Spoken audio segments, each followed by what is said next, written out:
What up? This is Jeff and Dan with Final Boss. And so we're going to talk through this writing tip over there.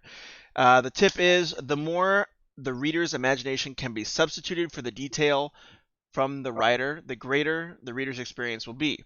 The correct balance is to choose the most effective detail and to err on the side of too little rather than too much.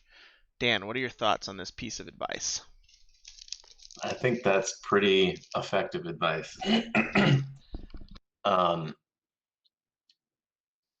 One of my MFA professors used to say something about a kitchen where you could describe all the pots and pans in the kitchen, and the reader won't be able to see anything or won't be able to see it all tied together in some way.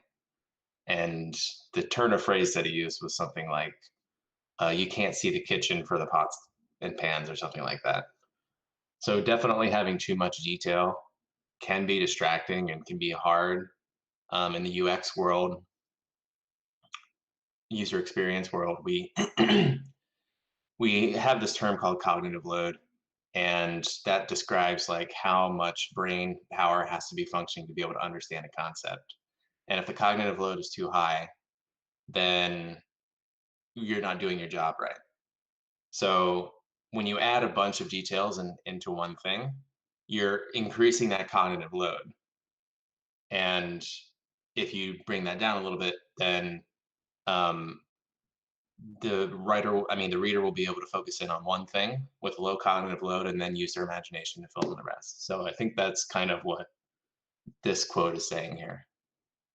Yeah, I totally agree. I think as well, like as a writer, the one thing that I would think about as I approach this writing tip is using really concrete details to evoke a bigger whole, right?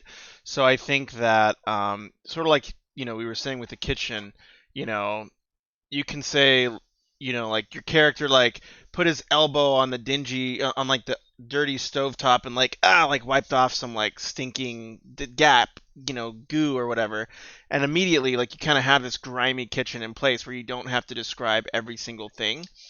And I think it also, it's so funny because like that's one of the reasons like we talk about highlighting parts of speech in fiction that you like, and you'll see that a lot of times the best description is very very minimal, and then the rest of the scene comes through characters interacting with it, like like wiping the goo off their arm and being grossed out. And also I think a big key is just being really really concrete. So like instead of saying, oh, there's the foxy lady, yeah, instead of saying, oh yeah, she waves, instead of saying, oh, there's a dog there, saying, oh, there's a schnauzer there, and then that detail will just do so much more work for you that you don't have to describe, oh, it's a little dog with a fuzzy beard and all these things, by finding the most concrete way you can say it. Like if I say dog, I may think of a schnauzer. If I say dog, Dan, the reader might think of, a Great Dane. And so if I just start with the noun schnauzer, that'll at least give you the picture of a little dog with a cool beard and a lot of attitude. So, anyways, that's our little exposition on this writing tip. May it help you in your writing, and good luck.